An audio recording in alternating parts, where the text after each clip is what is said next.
Combine like radicals. We have 1/3 times the square root of 3 minus 3 times the square root of 2 minus 2/3 times the square root of 2. How do I subtract radicals? Chloe is here with her latest tips and tricks. When we are talking about square roots, we are talking about the radical. That's everything you see right here is the radical. The index is the little number outside of the radical sign, and the radicand is the expression underneath it. When the index is not included, it is always the number 2. Like radicals have the same index and the same radicand. When you are adding or subtracting square roots, only like radicals can be combined. Treat radicals like variables. Add and subtract numbers outside of the radicals. When you are multiplying square roots, radicals need the same index but not the same radicand to be combined.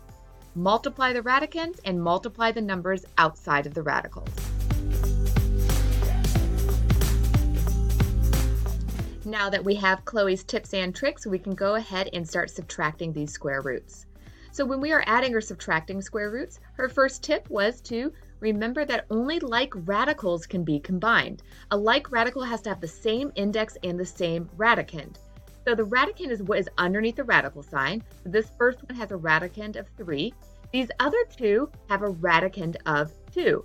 So automatically I can see that this one does not match these radicands. So this one I can automatically know that it's not going to combine with anything else. But do these two over here have the same index? Now the index, if you don't see a little number written out here, it's actually a 2, but in math we don't write it when it's a 2. But there actually is a little 2. And there's a little 2 outside of this 3, but we cannot combine it because it does not have the same radicand as the other 2. But these two terms we can go ahead and combine. The other thing she let us know is to treat radicals like they are variables. If it helps you to plug in an x instead of square root of 2 to combine those two, go ahead and do that. The last tip she gave us was to add and subtract numbers outside of the radicals. So the numbers outside would be like this 1/3, -3, and -2/3. But because this 1/3 is in front of that square root of 3, we cannot combine that 1/3 with a -3 and -2/3 because it is not a like term to these. So let's go ahead and start looking at this problem. First up, I noticed here that I could not do anything with that 1/3 square root of 3. So I went ahead and just put parentheses around the last two parts. So if we were looking at the original equation, all I did was put those parentheses right here. And I added between them because we will eventually add this back into it. So the first thing that I did after that was I went ahead and did exactly what Chloe has said and treat the radicals like variables. So they both had that square root of 2 with the same index. So notice how that is on the outside. What did I have left? I had the -3 out here in front and the -2/3. So I'm going to go ahead and combine that -3 minus 2/3. And notice I still have that 1/3 square root of 3 out in front. It's going to be out in front the entire time. My next step here would be to go ahead and subtract those two. So I did that over here on the side. When we have -3 minus 2/3, you will see that we have to go ahead and make that whole number into a fraction. So -3 is the same thing as -3 over 1.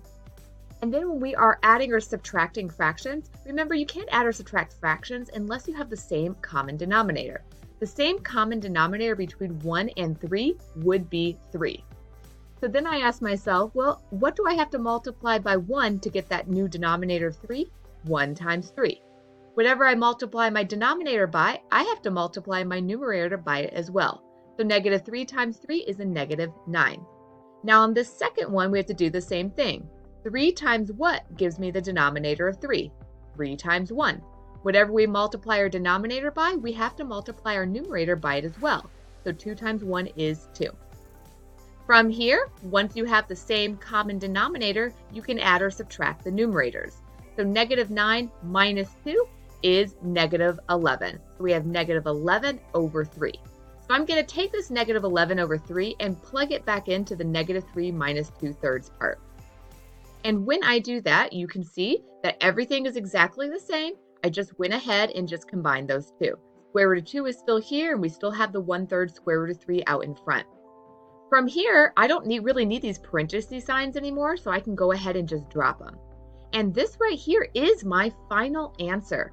Notice that I cannot combine it anymore because the radicans are not like. Remember, only like radicans can be combined when you add and subtract. The square root of 3 and square root of 2 do not have the same radicand, but they do have the same index. But if they don't have the same radicand and the same index, you cannot combine them.